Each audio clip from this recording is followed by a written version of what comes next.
Buenos días a todos. Si me acompañan, vamos a dar gracias y a pedirle al Señor que bendiga este estudio antes de comenzar. Señor, te damos gracias esta mañana por el gran amor y la gran misericordia que nos ha traído aquí en tu gracia, Señor. Gracias porque, aún siendo inmerecedores, estamos aquí conviviendo en este tu día con un gozo tremendo en nuestro espíritu, Señor, y queremos realmente agradecerte y humillarnos delante de ti, pedirte perdón por todo lo que te haya ofendido en estos días, en el día de hoy incluso, y te pedimos que así también nos hagas reconocer y nos hagas identificar las cosas que no te agradan. Y esperamos que este estudio sea de provecho justamente para eso, para honrarte y glorificarte y actuar de la mejor manera y vivir el Evangelio como tú quieres que vivamos, Señor. Sé con nosotros, sé con nuestros hermanos en cualquier lugar que se están congregando y que seas honrado, que seas exaltado, porque solo a ti solo a ti es correcto dar la honra y el honor, Señor, porque solo tú mereces en realidad la gloria y la adoración por toda la eternidad. Bendícenos esta mañana, te lo pedimos en el nombre de Cristo Jesús. Amén. Bien, habíamos visto esta última parte de el momento en el que vamos a tratar un conflicto directamente con la persona, y ya no se trata de darle muchas vueltas, ya no vamos a hablar de lo que hay que, de cuánto hay que evitar hacer conflicto o acrecentarlo, sino ya ir a hablar directamente. Les recuerdo las 3 razones por las cuales habíamos dicho que era necesario ya ir a hablar del pecado. En este capítulo es a solas con él, es ya con la persona con la que estamos debiendo hablar, ya es necesario hablar, y nos había presentado el autor que cuando el pecado era demasiado serio para pasarlo por alto, deberíamos considerar si estas 3 cosas, alguna de estas 4 cosas, se cumplían. Las primeras 3 decíamos, porque está deshonrando a Dios, porque está dañando su relación con la persona, o está dañando a otros, y entonces nosotros tenemos que ir para que deje de dañar a otros. Y el último era porque está lastimando a la persona en sí. Yo quisiera hacer un ejercicio muy sencillo y no sé, los quiero invitar. ¿Qué sería para ustedes algo que esté deshonrando a Dios en alguna persona? Alguna persona de la iglesia, alguna persona del cuerpo de Cristo esté deshonrándolo, no está siendo reflejo de Dios, y entonces tenemos que decirle, oye, vamos a solucionar este problema, tenemos que hablar contigo. Claro, ya dijimos que de la mejor manera, pero ¿cuál sería un pecado? ¿No recuerdan lo que puso lo que dijo el apóstol Pablo en la carta cuando les dice, ustedes están pecando y en su iglesia hay pecado? ¿Recuerdan de qué se trataba? ¿Adulterio? Muy bien, no es tan evidente en la iglesia a menos de que Dios lo saque a la luz, ¿sí? ¿Se les ocurre algún otro que sea realmente evidente y que digamos, hay que hablar porque eso no está honrando a Dios, no es un cristiano, no es el ejemplo de un cristiano y es muy grave como para ir a hablar con él? ¿Me explico? Sí, dinos, Esteban, gracias. Propagar información. ¿Cómo? Bueno, estar alentando a que se propague información ¿Está alentando al chisme? ¿Podría ser? Sí. Bueno, sí, si está haciendo chisme nos está creando problemas y no está creando una imagen de Dios correcta, ¿verdad? Porque está yendo a obrar mal, porque eso ya hablamos mucho del chisme, dijimos que eso hace daño. Sí, sería eso. Sí, el apóstol Pablo dijo, ustedes tienen un problema en su iglesia muy serio que tenemos que atacar, tienen que atacarlo, y lo han dejado pasar. Y eso es muy grave. Así es que bueno, sería una de las razones. Una relación que esté dañando una persona, un problema que esté dañando mi relación con una persona, que sería que en realidad no hay que dejarlo pasar. ¿Podríamos poner ejemplos o comentarlos? Gracias, hermano. ¿Alguien? De la iglesia. ¿Alguien que está dividiendo es algo la iglesia? Muy grave. Ajá, que está diciendo, por ejemplo. No, que está dividiendo. Que esté dividiendo la iglesia, como decir, yo no estoy de acuerdo con este grupo. Bueno, me tocó conocer un caso de alguien que estaba como incitando enemistades entre los hermanos. Uh-huh.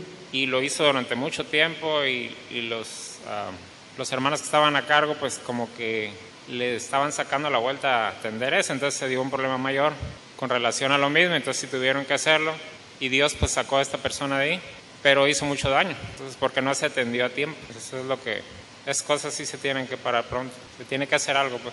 Muy bien, entonces yo creo que correspondería al primer ejemplo, ¿verdad? Probablemente, o no sé si esté dañando la relación, también sería, pero es una cuestión personal. Creo que tal vez usted entonces está tomando el tercer punto probablemente, donde está dañando a otros, en donde que me esté haciendo comentarios a mí está dañando a otros, o incluye los 3 probablemente. Sí, pues sí es grave, pero hay que identificarlos. El autor nos está invitando a identificar cada situación y decir en realidad es necesario parar, es necesario ir por él. Y en particular hablaba de cuando la persona se está haciendo daño, cuando se está lastimando a sí mismo. Así es que ya hablamos la primera parte de esto la semana pasada y en esta parte estábamos hablando de alguien, y lo voy a decir como lo dice en el texto, pero dice que alguien tiene una adicción, ya sea el alcoholismo, las drogas, e incluso puede ser la flojera. Comentamos también que su adicción puede ser que esté demasiado tiempo dentro de esto del internet o de las redes sociales y que esté tan abstraído que no esté funcionando bien su vida. Sin embargo, lo que vemos que daña más y que es evidente es el alcohol, cigarro, las drogas, pornografía, como lo estaba diciendo aquí el texto. No tengo yo una referencia que pudiéramos citar en la cual efectivamente la iglesia va y saca a alguien de la flojera, de la pornografía, pero sí de las drogas y del alcohol. Hemos sido incluso muy tolerantes con el aspecto del cigarro. Aquí hemos identificado y en todas las iglesias se da que alguien tiene esa adicción y pues se trata de animarlo a que suelte esa adicción, a que se libere. Sin embargo, lo que yo he visto que se marca más es el alcoholismo y las drogas, ¿verdad? No sé si estén de acuerdo conmigo o tengan comentarios que hacerme acerca de cuando vemos a alguien que se está dañando y tal como lo dice el método. Vamos a la parte en donde nos decía el método, es que no queremos involucrarnos, es que la mayoría decimos, no, yo no voy a meterme con el que se meta otro, yo mejor no voy. Y decíamos la semana pasada que tomaban el texto de Mateo 7, en donde está el Sermón del Monte el Señor diciéndonos, antes de ir a llamar la atención a alguien y sacarle su paja, tienes que ver la viga que tienes en tu ojo. Así es que tendemos a decir, ese versículo me defiende, me protege de ir con otros, no voy a llamar la atención a nadie, porque ahí me está diciendo Dios que no vaya. Y decíamos que no es cierto, porque al final del versículo dice, haz esto antes, o sea, saca tu propia viga antes de ir a hablar con él. No dice no vayas, dice antes de ir, dice tienes que ir. Antes de sacar su pequeña astilla, saca tu grande viga. Así es que ambas cosas tenemos que hacer. No es un escudo, no es una excusa, no es un pretexto decir, como yo también peco, y eso lo quiero que lo pongan bien en atención porque eso me incluye a mí como el primero que ha recibido este mensaje. Es que como yo también peco, ¿cómo voy a decirle a él que está pecando? Pero la palabra de Dios con esto está diciendo, pongo en ti una responsabilidad para que tú dejes de pecar y llames la atención al otro. Ambas cosas. Vamos a escuchar a Lupita. Gracias por tu comentario. La mayoría de nosotros no somos ni juez ni parte. Yo considero que los líderes de la iglesia, que ya son más preparados, que ya están más instruidos, ajá, y que son escogidos por el Señor para su servicio, son los que deben de exhortar. Ya no vamos a poner que juzgar, de ir a exhortar al hermano, porque ahora sí que el que se crea firme, mire que no caiga, porque todos estamos tentados para pecar, unos de una manera, otros de otro, pero yo pienso que ahora sí que nosotros no debemos de tomar, no somos ni juez ni parte. Ya Dios pondrá yo pienso que Dios pone a la persona indicada para ir a exhortar al hermano, porque también hay que ser sabios, ¿sí?, en la sabiduría del Señor, no en nuestra propia opinión, y pues la verdad, sí, yo pienso que nada más los líderes, o al menos que Dios ponga en el corazón de otra hermano o hermana, llevarlo a hablar con el hermano, con la hermana, pero yo creo que los líderes son los que deben de estar más dispuestos, bueno, que son los encargados en este caso de exhortar. En esa responsabilidad. Porque pues muchas veces uno, como dice uno, ¿yo quién soy? Sí, como tengo una viga en el ojo para ver la paja en el ojo del hermano. Muy bien. Pero también los líderes deben de traer al hermano con lazos de amor. Bueno, está muy bien, muchas gracias. Muchas gracias por tu aportación. Yo creo, casi puedo asegurar que muchos de nosotros estamos pensando igual que Lupita. Yo no voy a hablar, que hable el pastor, que hablen otros. Yo no, porque yo quién soy. Yo no, porque esa tarea de responsabilidad en la iglesia debe ser para el pastor. Yo no voy a opinar que el pastor diga, ¿no? Bien, pues la noticia y la mala noticia o la buena noticia, porque pues es finalmente la voluntad de Dios, es que cada uno de nosotros tiene esa responsabilidad de ir a solucionar el problema. Obviamente, ya vimos antes de esto, vimos un capítulo, o vimos un subcapítulo en donde se nos decía, si vas tú, ten cuidado, si es tu amigo, bueno, te va a entender, te va a escuchar, si es sabio, va a corregirse, si no, ve con alguien más, ve con una autoridad, que te acompañe su mejor amigo, en fin. Ya vimos que hay muchas estrategias, pero te voy a decir, Lupita, que esto que está escrito aquí acerca de la viga y de ir a reprender, está escrito en Mateo 7, porque fue en el momento en el que se dio el Sermón del Monte. Y el Sermón del Monte fue para el más pequeño de los hijos de Dios como para el más grande, el que tiene una función en la iglesia, el que no tiene ministerio. Cualquiera que tenga una relación personal con Cristo debe adjudicarse el Sermón del Monte. Es decir, cada uno de nosotros tendría que ir a hablar con su hermano. Como he dicho, hay estrategias, hay pasos, tú también lo dices, pero la obligación y la responsabilidad está en cada uno de nosotros. Esa es la noticia. Sí, vamos a escuchar.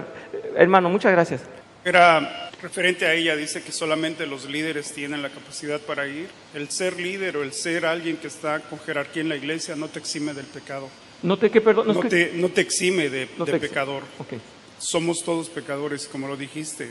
Todos necesitamos llevar la regla de oro y tener en cuenta de que cada uno es al servicio de Dios y cada uno tiene la obligación de ver a tu hermano y de orar por él, pero también exhortarle en amor, justificándonos no con el hecho de que vamos a reprenderlos porque somos mejores, sino por la gracia de Dios. Muy bien, gracias. Sí, lo que está diciendo el profe Manuel es exactamente la contraposición de lo que tú estabas diciendo, Lupita, en el comentario. Y no digo que hayas tenido una mala visión.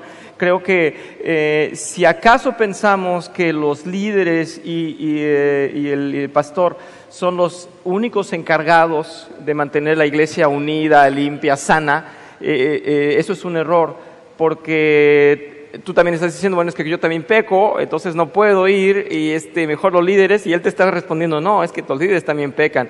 A final de cuentas, la responsabilidad es de todos y cada uno. Voy a poner esto en ejemplo. ¿Qué pasa cuando hay un pecado en la iglesia difícil? Hay una cosa que está dañando, como estas que acabamos de mencionar. Alguien con alcoholismo, alguien en adulterio, una cosa grave que hay que verla, que hay que hablarla, y me callo. Entonces voy a decir, es responsabilidad del pastor. No voy a hacer nada, es responsabilidad de él. Creo que Dios estaría en realidad dándome la responsabilidad de al menos yo ir a hablar con el pastor. Al menos yo ir a hablar con los líderes y decir, yo estoy viendo este pecado, ¿acaso no lo están viendo? Y entonces pueden decirte, ya hablamos con él. O estamos viendo la manera en cómo vamos a hablar con él. ¿Quién es su mejor amigo? ¿Quién es la mejor persona? ¿Cuál es el mejor medio? Pero no es que no la hayamos visto, es que estamos llevándolo en proceso. Y puedes decir, bueno, pero yo ya descanso porque yo ya hablé. ¿Me explico? Pero es importantísimo dar el paso. Ahora, independientemente de este asunto de quién lo va a hacer o quién no lo va a hacer, les repito, es de cada uno la obligación de cuidar la iglesia para que esté limpia. Así es que nadie se escapa de esta responsabilidad. Leamos por favor lo que queda pendiente en el método. Habíamos visto en Mateo 5:39. Dice, en el Sermón del Monte, dice el Señor, no resistan al que les haga mal. Si alguien te da una bofetada en la mejilla derecha, vuelve también la otra. Y este es uno de los versículos más malinterpretados, porque supone mucha gente que vamos a quedarnos donde nos estén golpeando, ahí hay que quedarnos. Y en realidad lo primero que está diciendo el Señor es que no somos nosotros los que vamos a tomar justicia por nuestra mano. No somos nosotros los que vamos a reaccionar de la misma manera como nos han tratado. Ese es el eje, ese es el punto, esa es la visión. Así es que muchos podrían decir, y vamos a leerlo con ustedes en el método, dice, este pasaje no prohíbe la corrección personal, más bien prohíbe a las personas tomar la ley en sus propias manos y buscar venganza contra quienes les agravien. Este versículo enseña que los cristianos deben de estar dispuestos a soportar daño personal sin tomar represalias cuando este daño es resultado directo de su testimonio cristiano. Bien, entonces tampoco ese versículo, el hermano me está dañando, yo aquí me quedo. No, ese versículo no es válido. Vamos a solucionar el problema. No es de masoquistas ese versículo, por favor no lo malinterpreten. Voy a hacer mención de las 4 siguientes citas de la primera carta de Pedro. Y yo les comentaba esto, en la primera carta de Pedro nos vemos reflejados en el sentido en el que ellos estaban expatriados, ellos estaban huyendo de esta persecución contra los primeros cristianos y al mismo tiempo iban reuniendo más y comunicando el Evangelio y haciendo iglesias. Así es que el apóstol Pedro les dice a ustedes que están allá en el norte, en el Ponto, en Galacia, todo esto que es el norte de Canaán, lo que hoy en día es Turquía. Allá estaban un poquito hacia el este de lo que hoy es Turquía, y les estaba escribiendo y les dijo, ustedes resístanlo todo, ustedes den siempre un buen ejemplo, y ya vimos que en el pasado nos dice que no los vean ni siquiera como entrometidos, no se metan en lo que no les importa, les dice. Pero vamos a leer las 4 citas que siguen, si me acompañan. En Primera de Pedro 1, versículos 6 al 7 dice, esto es para ustedes motivo de gran alegría, a pesar, y les acaba de decir a ustedes que están allá exiliados, dice, a pesar de que hasta ahora han tenido que sufrir diversas pruebas por un tiempo, el oro, aunque perecedero, se acrisola al fuego. Así también la fe de ustedes, que vale mucho más que el oro, al ser acrisolada por las pruebas, demostrará que es digna de aprobación, gloria y honor cuando Jesucristo se revele. Pero está diciendo que tenemos que pasar por el fuego, y parte de ese fuego es que nos llamen la atención. No tenemos que huir a esto. Yo no tengo que huir si me van a llamar la atención, me van a reprender y me van a llamar y a decir, estás haciendo realmente un problema en la iglesia, o externamente, o con un hermano en lo personal, o estás dividiendo, decía el hermano, o te estás dañando y te tenemos que sacar de ahí donde estás, porque vamos a pasarte por fuego como cada uno de nosotros debe de pasar. No hay razón para evitarlo. Vamos a Primera de Pedro, capítulo número 2 y versículo 12. En esta misma carta les sigue diciendo, dice, mantengan entre los incrédulos una conducta tan ejemplar que aunque los acusen de hacer el mal, ellos observen las buenas obras de ustedes y glorifiquen a Dios en el día de la salvación. Así es que no es permisible una mala actitud, una mala conducta, y que nosotros permitamos que digamos, bueno, pues es un ser humano, es normal. Sí, pero el hermano está en un grave pecado. Pues sí, pero todos pecamos. Mejor no le decimos nada. Tenemos que ser, así como el Señor nos ha demandado a representarlo, a ser como Él, exigentes también en purificar la iglesia. Más adelante, en el capítulo 3, en la misma carta, en versículo 18, porque Cristo murió por los pecados una vez por todas, el justo por los justos, a fin de llevarlos a ustedes a Dios. Él sufrió la muerte en su cuerpo, pero el Espíritu hizo que volviera a la vida. Así es que por los pecados, nos está diciendo aquí el punto más importante, Cristo murió por los pecados. No es que no eran graves, es que eran espantosamente graves, es que el pecado nos condenaba, el pecado nos llevaba a todos a la muerte. Y nos vamos acercando a lo que en realidad el método quiere decirnos, no dejes a tu hermano en muerte, tráelo a la vida. Así es que esto de ir a reprenderlo es echarle el salvavidas, es ir a abrazarlo, es ir, tomarlo de la mano y regresarlo al redil. ¿Sí estamos recordando esto a través de las clases? Es traerlo y rescatarlo, no es hacerle un daño. El hermano no tiene que oír de una llamada de atención. Tendríamos que tener la buena disponibilidad de decir, me van a llamar la atención, lo necesito. ¿Verdad que no es natural? Estaba diciendo en el sermón pasado, es que las cosas en el sentido natural no nos gustan. Nos hacen muy sencillas para la carne, nos gusta dejarnos con la carne, pero en el sentido espiritual, es totalmente lo contrario. No nos gusta que nos llame la atención, pues nos debe de gustar. Porque si queremos corrección, tenemos que aceptarla como viene. Y es Primera de Pedro. Vamos a leer la siguiente, que comprende del capítulo 4, versículos 12 al 19. Dice Pedro, queridos hermanos, no se extrañen del fuego de la prueba que están soportando, como si fuera algo insólito. Al contrario, alégrense de tener parte en los sufrimientos de Cristo, para que también sea inmensa su alegría cuando se revele la gloria de Cristo. Dichosos ustedes si los insultan por causa del nombre de Cristo, porque el glorioso Espíritu de Dios reposa sobre ustedes. Que ninguno tenga que sufrir por asesino, ladrón o delincuente, ni siquiera por entrometido, pero si alguien sufre por ser cristiano, que no se avergüence, sino que alabe a Dios por llevar el nombre de Cristo. Porque es tiempo de que el juicio comience por la familia de Dios, y si comienza por nosotros, ¿cuál será el fin de los que se rebelan contra el Evangelio de Dios? Si el justo a duras penas se salva, ¿qué será del impío y del pecador?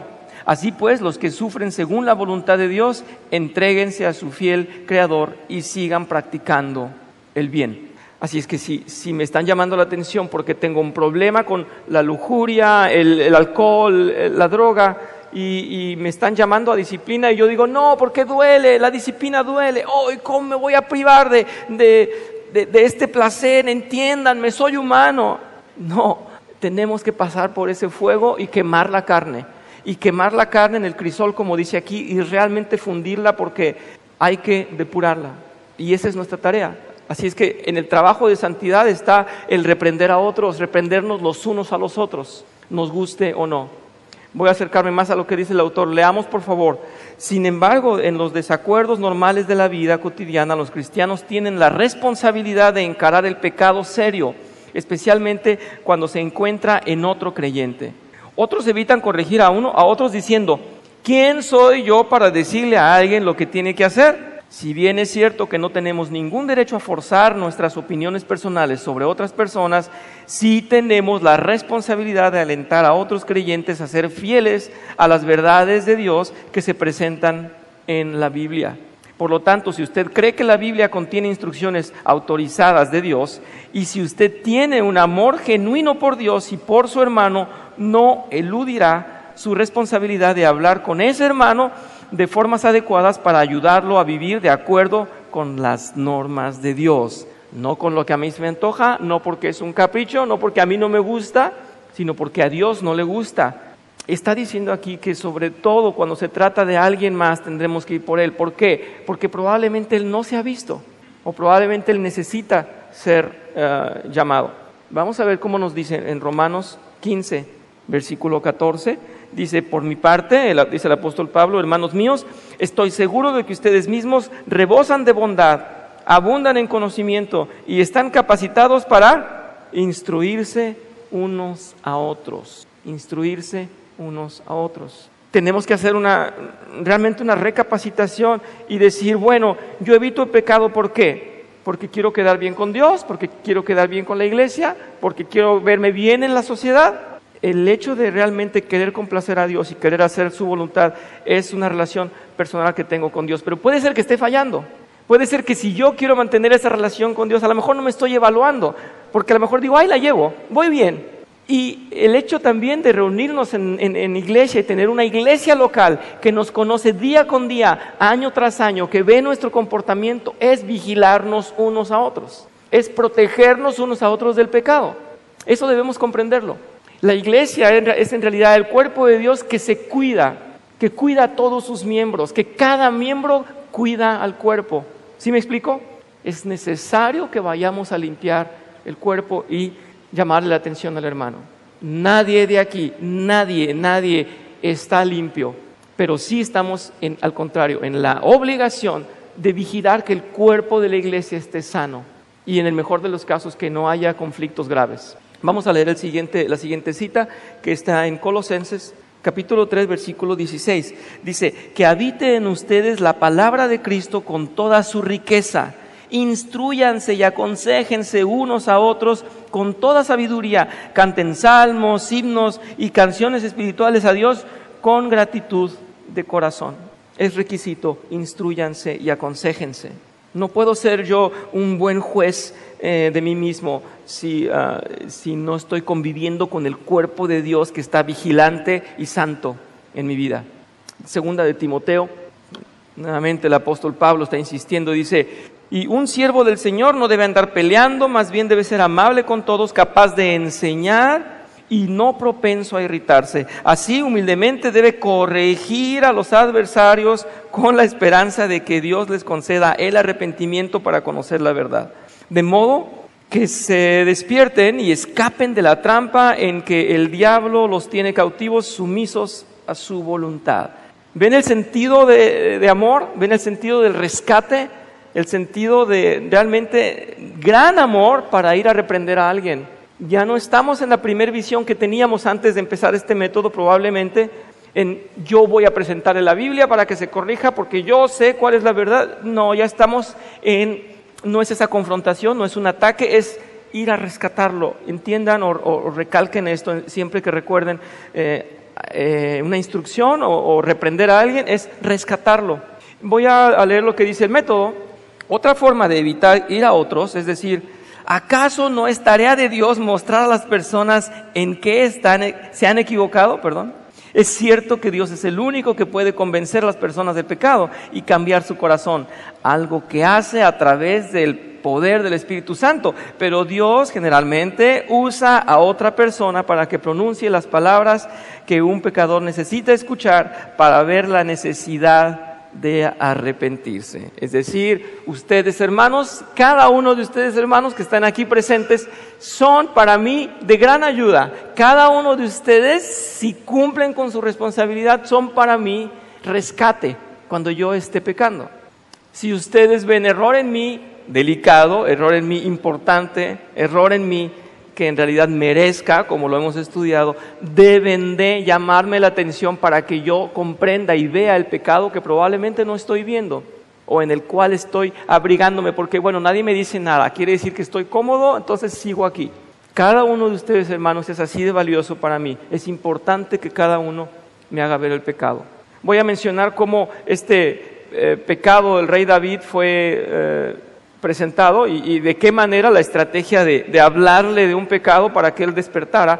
Vamos a leerlo todos en Samuel, en 2 de Samuel, capítulo 12, del versículo 1 al 13. Dice: el Señor envió a Natán para que hablara con David. Cuando se presentó ante David le dijo: 2 hombres vivían en un pueblo, el uno era rico, el otro pobre. El rico tenía muchísimas ovejas y vacas. En cambio, el pobre no tenía más que una sola ovejita que él mismo había comprado y criado. La ovejita creció con él y con sus hijos, comía de su plato, bebía de su vaso y dormía en su regazo. Era para ese hombre como una propia hija, pero sucedió que un viajero llegó de visita a la casa de este hombre rico, y como éste no quería matar ninguna de sus propias ovejas o vacas para darle de comer al huésped, le quitó al hombre pobre su única ovejita. Tan grande fue el enojo de David, que estaba escuchando esto. El rey David estaba escuchando a Natán y dice contra aquel hombre que le correspondió, que le estaba contando Natán, y le dijo a Natán, dice: tan cierto como que el Señor vive, que quien hizo esto merece la muerte. ¿Cómo pudo hacer algo tan ruin? Ahora pagará 4 veces el valor de la oveja. Entonces Natán le dijo a David: tú eres ese hombre. Así dice el Señor Dios de Israel: yo te ungí como rey sobre Israel y te liberé del poder de Saúl. Te di el palacio de tu amo y te puse sus mujeres en tus brazos. También te permití gobernar a Israel y a Judá, y por si esto hubiera sido poco, te habría dado mucho más. ¿Por qué entonces despreciaste la palabra del Señor, haciendo lo que le desagrada? Asesinaste a Urías el hitita para apoderarte de su esposa. Lo mataste con la espada de los amonitas. Ustedes recuerdan el pecado de David. Por eso la espada jamás se apartará de tu familia, pues me despreciaste al tomar la esposa de Urías el hitita para hacerla tu mujer. Pues bien, así dice el Señor: yo haré que el desastre que mereces surja de tu propia familia, y ante tus propios ojos tomaré a tus mujeres y se las daré a otro, el cual se acostará con ellas en pleno día. Lo que tú hiciste a escondidas, yo lo haré a plena luz, a la vista de todo Israel. Este era el mensaje de Dios en la boca de Natán. Y dijo David inmediatamente: he pecado contra el Señor. El Señor ha perdonado tu pecado, le dice Natán, y no morirás. Así es que se le fue a presentar una historia parecida, una analogía de lo que él había hecho. Él, teniendo tantas mujeres, fue a quitarle a la mujer a otro y lo mandó matar, o ambas cosas, lo mandó matar para quedarse con la mujer de él. Y la manera en la que Dios utilizó a Natán es presentándole una analogía, a ver si era capaz de ver su pecado, a ver si era capaz de verse él mismo ahí dentro, figurando en esa historia. Y le cuenta una historia igual y David se enoja, dice: ese tendría que morir o tendría que pagar, es un desgraciado, es bárbaro lo que acaba de hacer. Le dice Natán: eres tú. Así es que probablemente cada uno de nosotros en algún momento pueda presentarse en esta situación. ¿Cómo le digo al hermano que está pecando? ¿Cómo le hago ver lo grande que es su pecado, el daño que está haciendo?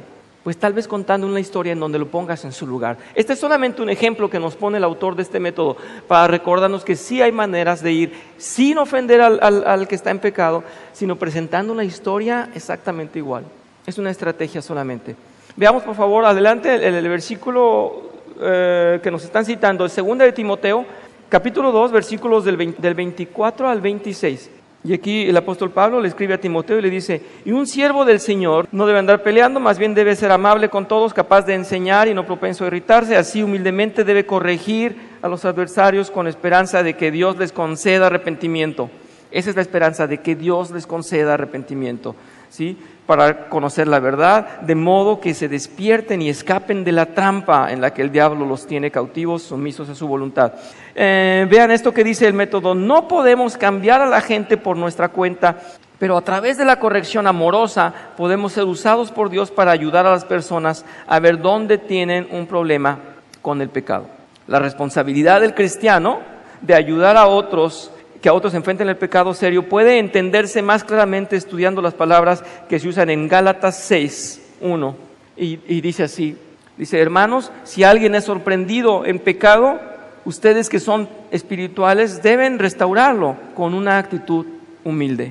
No nos gusta, porque quisiéramos llamar la atención y gritarle y traerlo con vara, pero tenemos que adoptar una actitud humilde.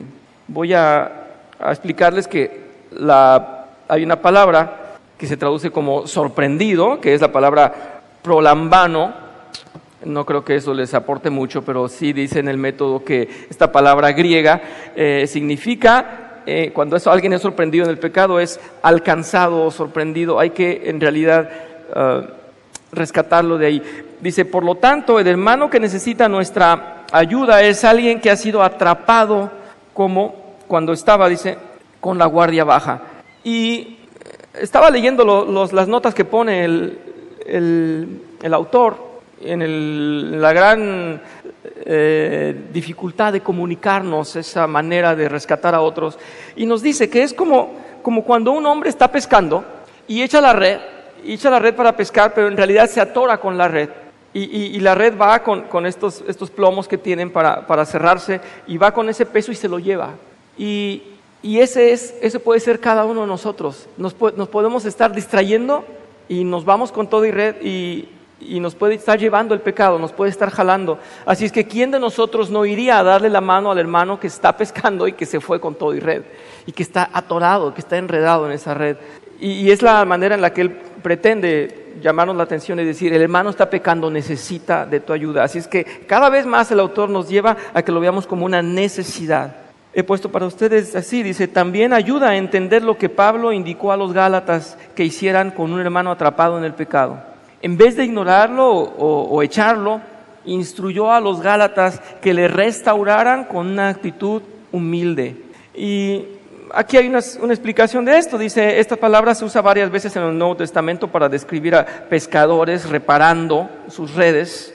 Y de la misma manera en que Pablo está hablándoles a los Gálatas, de la misma manera esa palabra es usada: reparar sus redes, proveyendo lo que falta en la fe de los tesalonicenses, dice, para describir a Jesús equipando a los creyentes con todo lo bueno para hacer su voluntad.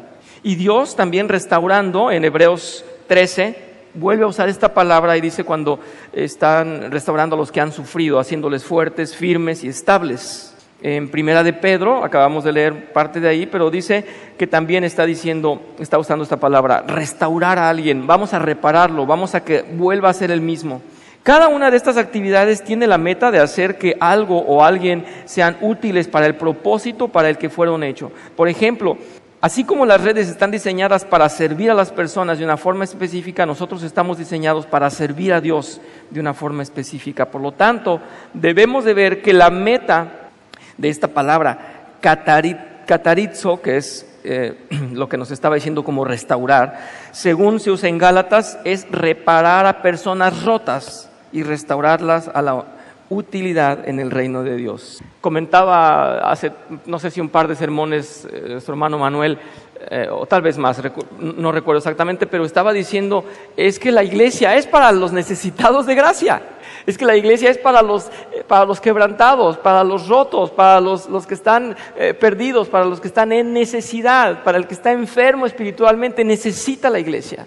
Así es que si alguien no se considera ni roto ni descosido, como decía mi abuela, pues entonces no necesita ni de la iglesia. Y no necesita ni reprensión ni consejo, ni sabiduría que es dada a cada uno de nosotros de cómo reprender y cómo ir a corregir. Pero todos aquí estamos en necesidad de gracia, en necesidad de perdón. Día a día necesidad de perdón, de reconstruir nuestras vidas y ese que estaba roto, ser reparado para la utilidad de Dios. Creo que si viene alguien roto y no lo reparamos, estamos fallando. Ese es el llamado del autor. Y eso lo pone en una conciencia, lo pone en mi conciencia de una manera muy pesada, porque efectivamente, como dice Lupita, los líderes tienen que ir a solucionar, pero cada uno de nosotros tiene la misma obligación. Si entienden estas dos palabras, o sea, está hablando de uno que ha sido sorprendido en pecado y la otra que es que restaurar.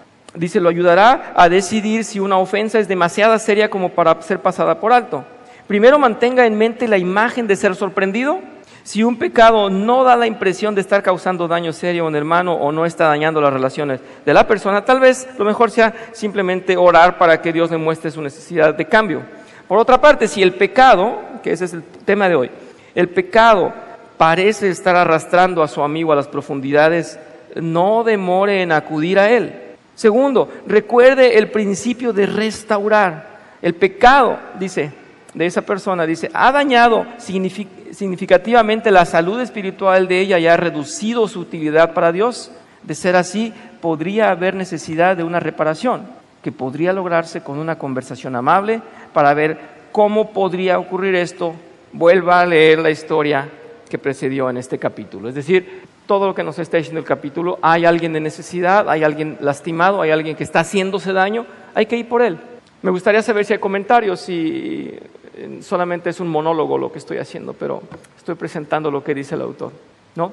Puedo ir a las excepciones que están adelante. Sí, vamos a las consideraciones especiales. Ya no hay mucho de versículos que leer, simplemente hay que explicar lo siguiente. Una de las cosas que nos dice el autor que podría llamarnos la curiosidad o causarnos una duda es si vamos a ir o no a los no cristianos, cómo tratamos los temas con los no cristianos. En realidad es lo mismo, es rescatar a alguien que está en pecado, pero considerar que esa persona no comprende que debe dar gloria a Dios, no comprende que solamente está viviendo para Dios, no comprende que su finalidad es honrar a Dios. Así es que tendríamos que decirle tal vez, esto es para bien de tu familia, para bien de tu salud, para bien de tus hijos, para que no te veas mal. ¿Cómo irías, y lo pongo en la cabeza de cada uno, cómo irías a decirle a alguien, es que ese adulterio te va a causar un problema en tu familia? Es que el alcohol te va a causar un problema en tu familia. Es que ya no le vas a decir, estás haciendo daño a Dios, eso no lo ordena Dios, porque él no comprende, porque él no tiene a Dios en el centro, él no es como nosotros, cristocéntrico, él no comprende que a Dios es el primero que le está fallando. Así es que tendrías que adaptarlo a su mundo y decirle, yo te quiero ayudar por bien de tu familia, porque es el orden, porque al futuro tu misma honra está en juego y tendríamos un poco que modificar, dice el autor. Vamos a leer lo que nos dice de una manera muy sencilla. Dice, la Biblia enseña que debemos preocuparnos por el bienestar de los demás, independientemente de si son cristianos o no cristianos. Bueno, ya nos ponen la historia del buen samaritano en Lucas, no vamos a leer la historia del buen samaritano, pero recordemos que es aquel que no tenía una relación con Dios, no tenía una religión expresa o definida, simplemente ayudó a alguien sin ningún interés. ¿Es mi hermano o no es mi hermano? No importa, que sea quien sea, lo voy a ayudar. Eso es en el primero de los casos. Y en el segundo nos cita a Gálatas 6, versículo 10, donde dice, por lo tanto, siempre que tengamos la oportunidad, hagamos bien a todos y en especial a los de la familia de la fe.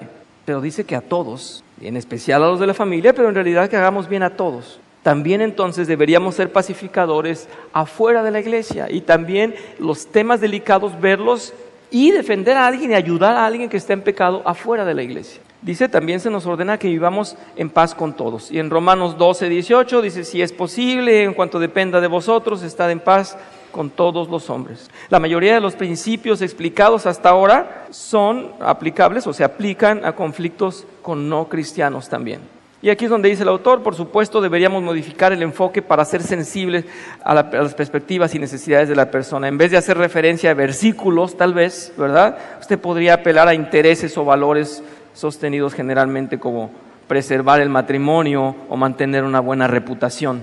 Es bueno saber que en algunos casos Dios, y esto es bueno, usará nuestros esfuerzos de pacificación para llevar a la persona a la fe en Cristo. Eso es alentador. Tal vez a un no creyente vamos y lo ayudamos y lo rescatamos de su problema, y entonces dice, yo quiero eso que tú tienes. Y entonces viene a los pies de Cristo. Sí, Lupita. Sí. Que ya haya revelado, no sé, o sea, por eso digo, si Dios, a menos que Dios haya puesto en el corazón de una persona, de un hermano, hermana, ir a exhortar al hermano, a la hermana, solamente, pero si va uno porque cree, o que porque se le figuró, porque las apariencias y que voy, pues no. Pero yo creo que, o sea, sí entiendo eso que de la responsabilidad que tiene uno.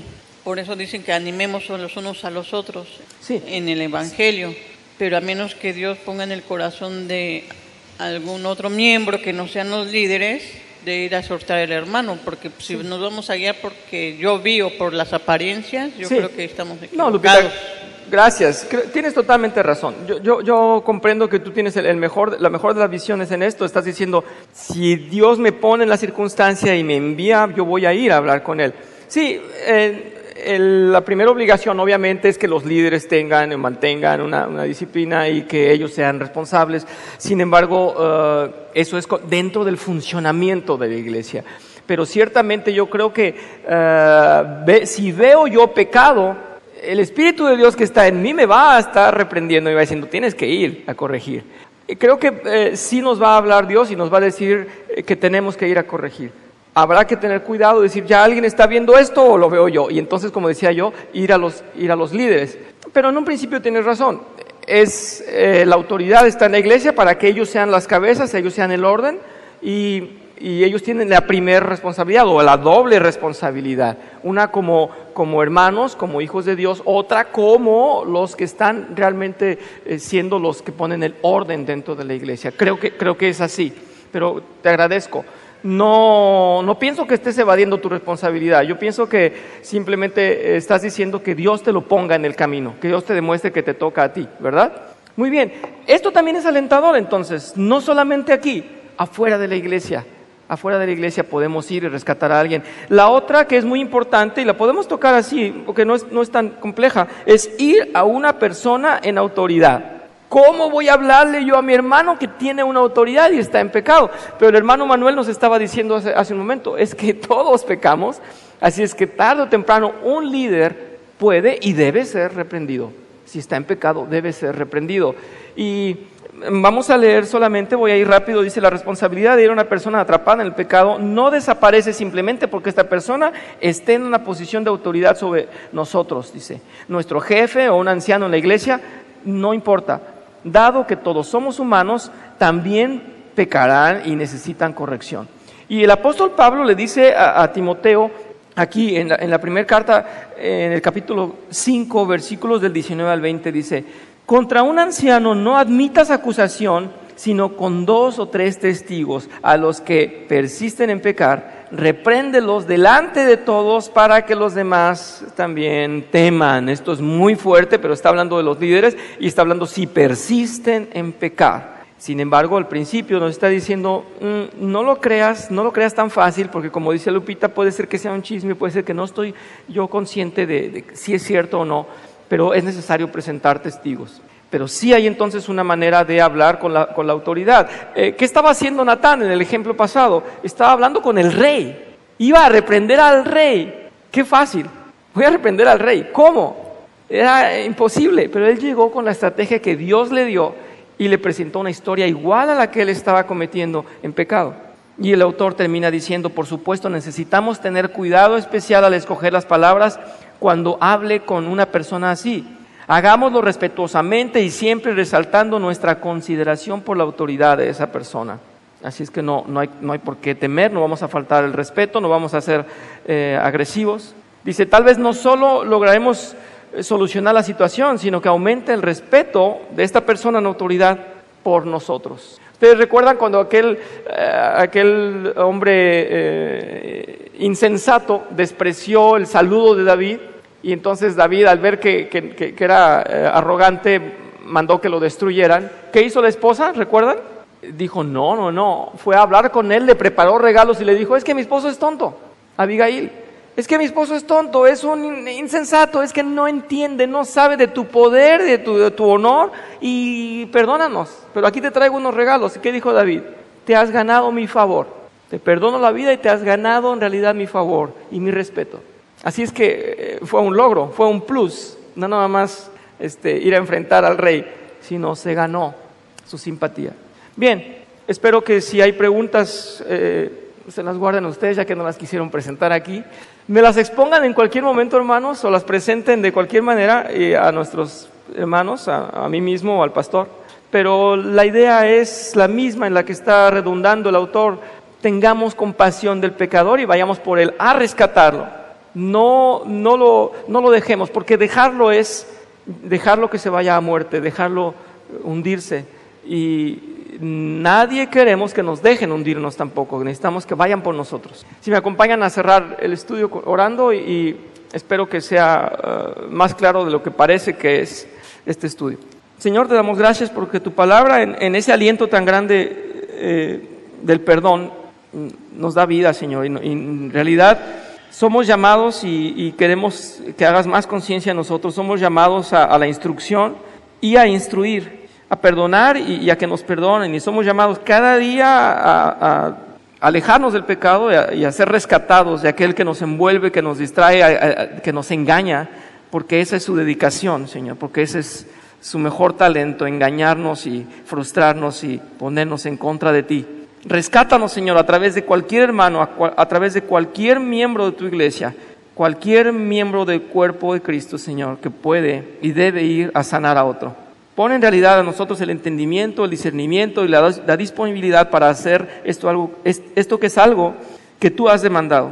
Ir por aquellos que están perdidos, por aquellos que caen en un error o por un accidente, o que están sufriendo de tentación, y que podemos rescatarnos unos a otros siempre, Señor. Haz tu obra a través de nosotros, Señor. Te lo pedimos en el nombre de Cristo Jesús. Amén. Gracias.